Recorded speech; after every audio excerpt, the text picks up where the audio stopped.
Good morning, good afternoon, or good evening, wherever you are in the world. Welcome to the Illustrated Insights channel. My name is Jenny D, and this is the Neurodiverse Creative course. This week the topic is hyperactivity, and this is a subject very close to my heart. So come and watch me make a journal page and to chat about ADD and ADHD. Let's get started. As usual, I start off my page with a bit of a brain dump, just expressing myself on this blank journal page with a water-soluble pencil. This way I know that when I go over the top with some watercolour, it will all smudge and you won't be able to read it anyway.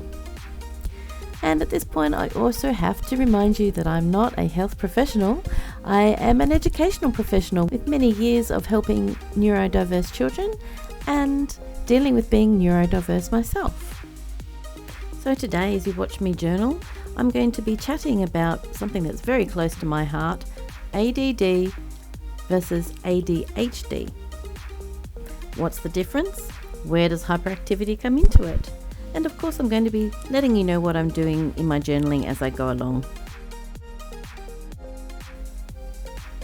So once I finish my brain dump, it's time to add more colour over the top with some watercolour sticks, and to spread out all that colour for a nice wash background with some clean water.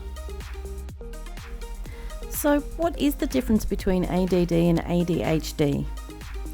If you said the H in ADHD was for hyperactivity, which is quite obvious as excessive body movement or fidgeting, you'd actually only be half right. My son's paediatrician, who was Australia's leading paediatric ADHD expert before he retired, once told me that they're not only exactly the same thing, but the H for activity actually stands for hyperactivity in the brain. Many people are of the mistaken belief that there are actually two disorders, one which is characterised by a high distractibility and one in which the individual displays excessive movement.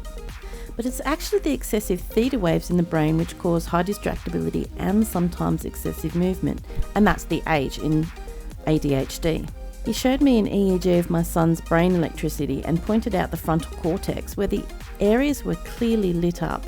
He also mentioned in passing that he hoped the terms ADD and ADHD would be revised and revisited to address public misconceptions. He retired before that happened. My son is now nearly 27.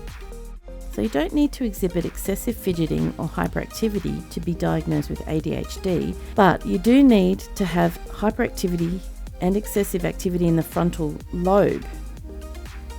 You don't have to take that from me. I've added a link in the description of just one study done on ADHD brains using EEGs. Of course, there are many doctors out there who are quite happy to diagnose ADHD without an EEG based on the behaviours that the individual is displaying. But the fact is, hyperactivity or excessive movement is just so easily observable. So I chose the image of a honeyeater as the feature for this journal page. I like to watch the honeyeaters from my kitchen window. They hop about in the bushes and madly flap their wings so they can hover in search of nectar. If that doesn't say hyperactivity, I don't know what does. I've used a paper piecing method to make my beautiful honeyeater. Unfortunately, it is quite involved and I can't put it all in this video. But if you subscribe to the channel and keep your eye open, we'll be putting these full-length process videos on Patreon or on Skillshare. And so back to the background in that art journal page. Over the top of my green wash background, I'm going to use these green acrylic paints, just whatever you have handy, and a sponge to make some marks on top of the water wash. Just dab the brush into the paint and around the page without ever washing your sponge. That way you let the colours mix on your sponge and on your page to create a speckled layer. For the next layer, I'm using some Kaisercraft mint coloured paint and a stenciling brush and our feather stencil.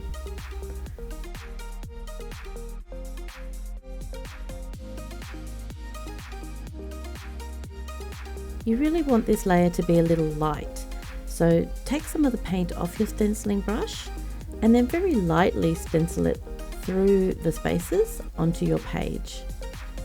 This is just the bottom layer of the stenciling that I'll be doing.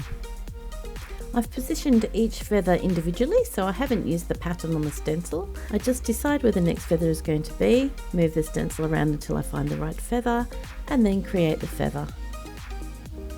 And because that layer was fairly light, it doesn't take very long to dry, and then I can put the next layer on, which is the same feathers but in a slightly darker mint colour.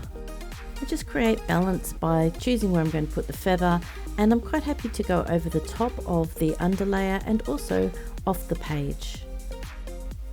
I want to make sure that my bird is now in a good position because I'm going to do some hand painted layers and some flower stencils. If you don't want to go to the trouble of paper piecing a honeyeater, you could always choose an image of the internet, print it out and cut around it to add to your page. Now I'm going to use a darker green and Jo Sonia's Flow Media.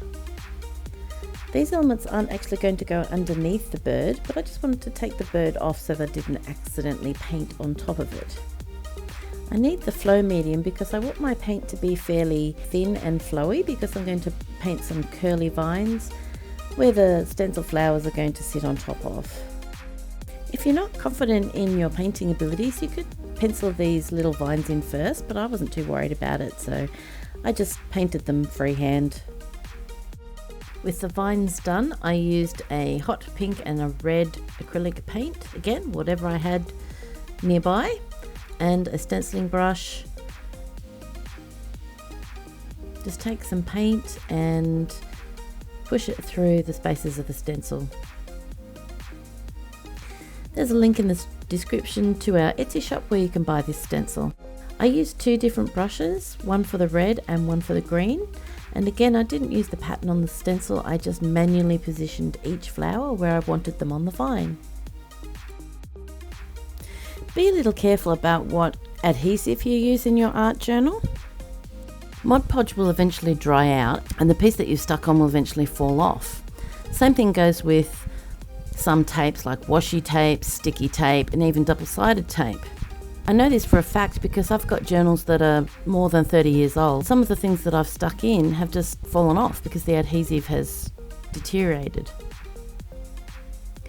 But I have found that Yoo-hoo glue is a very good glue. It's one of the ones that's lasted in those 30-year-old journals. I do also use a gel media, but that can smudge paint or ink because that's its job. It's designed to activate inks and paints. So I find the Yoo-hoo glue, if I don't want to smudge anything, if I want to maintain the colours within the piece, the Yoo-hoo glue works really well. For the final touch, I added some gold Posca pen just to trace around and tidy up those petals in the flowers.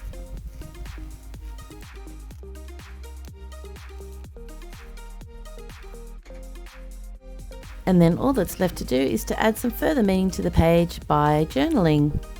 I did actually have a small issue journaling over the top of this one. I think one of the watercolour paints was a little bit creamy and one of my pens just did not want to write, so I had to go over the top of it with a 0.6 outline pen. And I just wrote down my thoughts and feelings about hyperactivity. I do sometimes get fidgety, but maybe not as often as some people with ADHD. I do have some students who will hop from foot to foot while I'm teaching them. I do hope you've enjoyed watching me make this page today and listening to my thoughts on hyperactivity, ADD and ADHD. As I show off my final result here, let me tell you I'd really love to see your page. What do you think about hyperactivity? Were you aware that ADD and ADHD are the same thing? You can come and join our community and show off your page or discuss this issue. I'll leave the link in the description below.